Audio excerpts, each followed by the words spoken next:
What's going on? All right, yesterday I rough shaped this classic blowfish, meaning teardrop shank egg.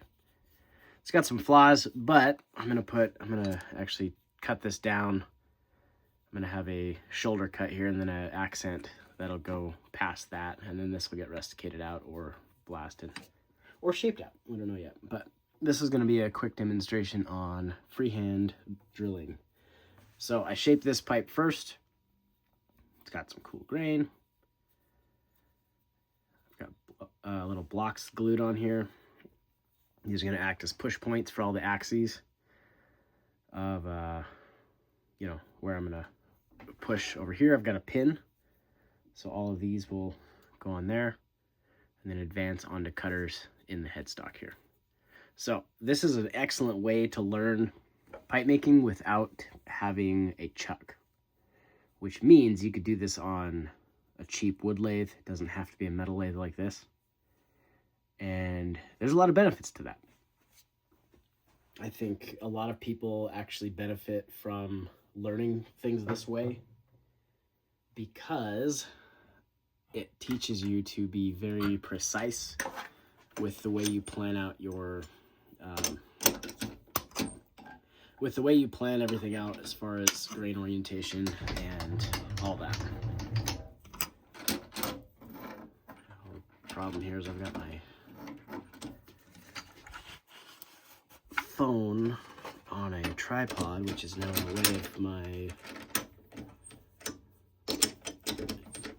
the way of my chuck tightener. What am I trying to say here? It's early. Okay.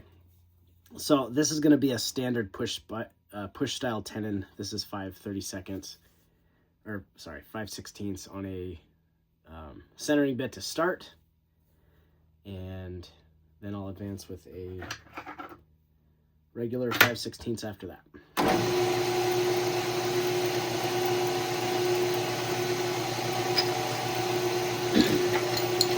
So hopefully you can still hear me over this. I've got it on this pin right here that I've lined up for the shank. Double check that that's centered where I want it, and it is. So that's just to get that started and centered. And now I'm going to get my 5/16 bit here. And the cool thing about this, I don't really have to measure these because I just have enough of the chuck enough of the bit sticking out for what I'm planning to do. And right there, that's it.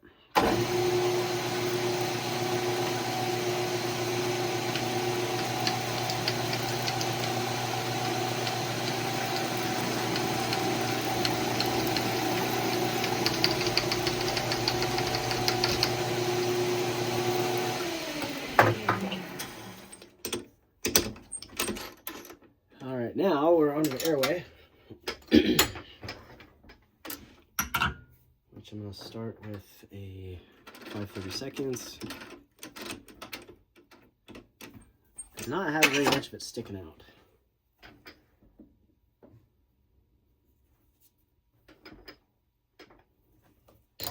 Lock the tailstock down here.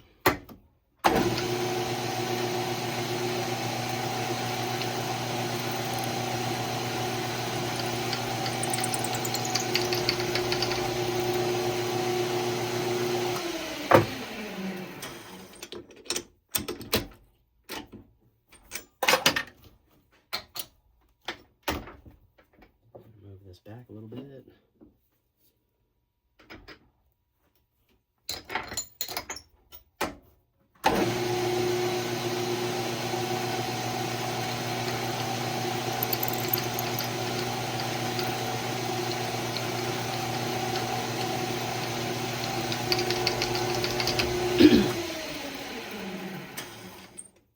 My lines have kind of disappeared here, but this is basically what I'm trying to do.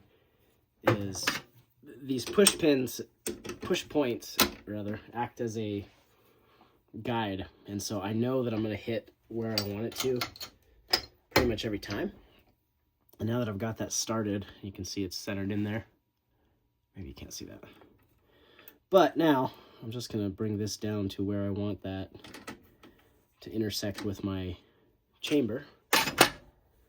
And now I can do this one with the tailstock free and by hand, just moving it like this.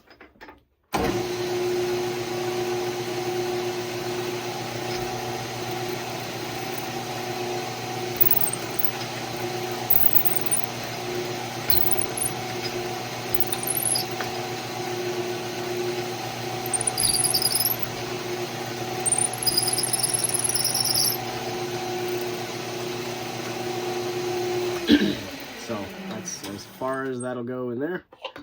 Just what I wanted. And then I'm gonna actually start my airway with this, or my chamber with this as well. And that'll be brought down to there. And then with any luck, this should meet up with both of those. So I'm gonna put a little pinhole where I want that to be started, just to help a little bit. And then this here will get locked down again, at least until I get it started.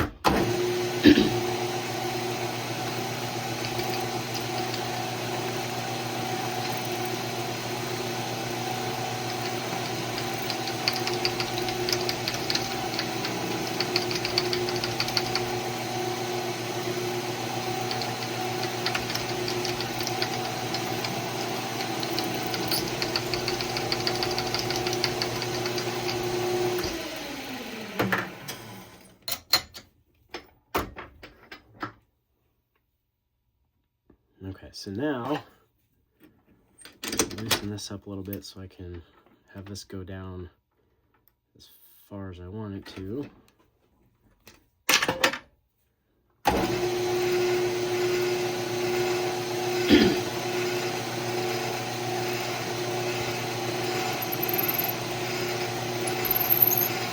Now I'm doing this all by hand, and I can actually feel when it's going to hit that airway. So as soon as I know I'm getting close, I'll start really paying attention to it. Just at the end there, it hit that. So let's see if we can shine some light in there and see. Kinda. Okay, so now we're gonna step up in size a little bit here. That was 5/32, just the same as my chamber bit that I was using. And here I'm gonna go to a, and we'll go to a bigger one here. That's gonna be, I don't even know what size that is. That's just a centering bit. That's all that matters right now. Lock this down.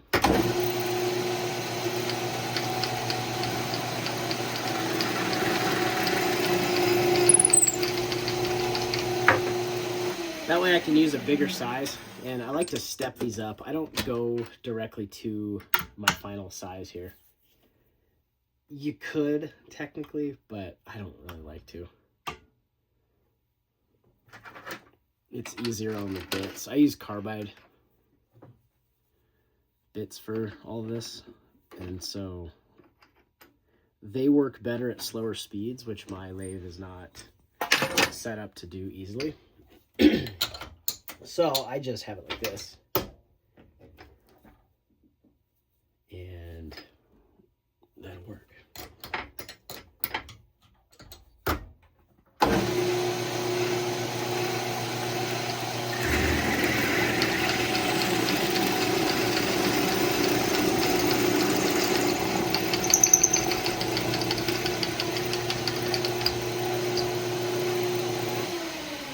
See everything? I don't know if you can, you probably can't see that, but it's all centered in there.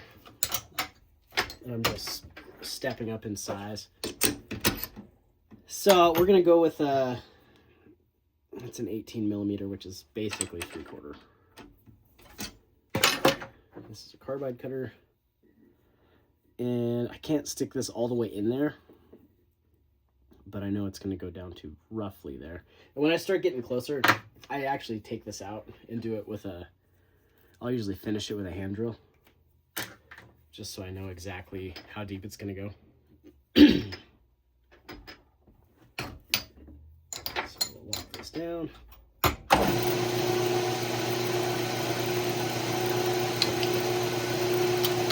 Too close.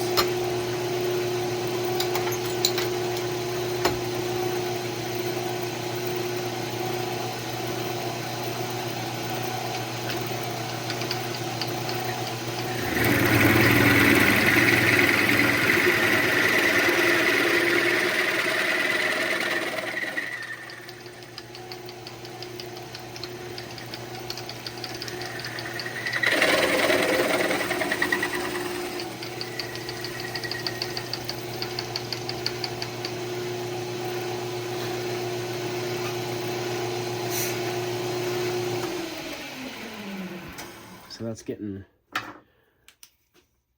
very close to the bottom there, but it is centered. And so I'm gonna finish that by, I'm gonna undo my tailstock here so I can advance it by just pushing.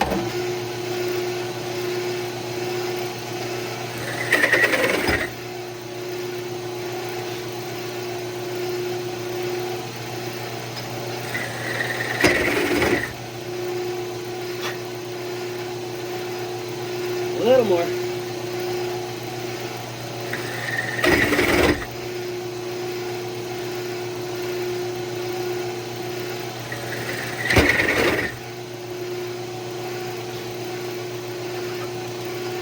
Okay, and I didn't have to do it with a hand drill. I was able to just get it like that, but yeah, you really can't see that.